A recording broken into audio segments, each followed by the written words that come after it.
Никитина. Здравствуйте. В Казани продолжается одно из самых почитаемых культурных событий – оперный фестиваль имени Федора Шаляпина.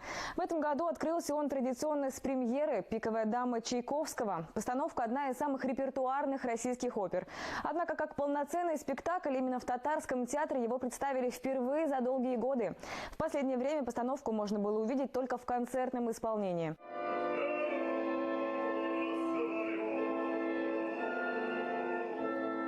Над спектаклем работал режиссер из Петербурга Юрий Александров. На казанской сцене «Пиковая дама» предстала в оригинальной интерпретации.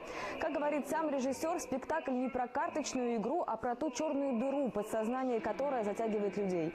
Чтобы передать переживания Германа, задействовали современные технологии. То, что творится в душе у героя, зрители видят не только в исполнении, но и на видеопроекции. А вот декорации и бутафории в спектакле по минимуму, чтобы ничто не отвлекало от содержания.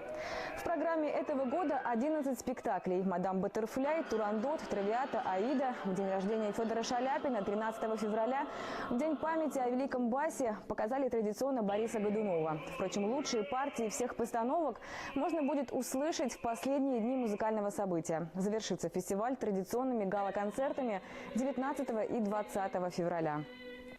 Минтимир Шаймиев.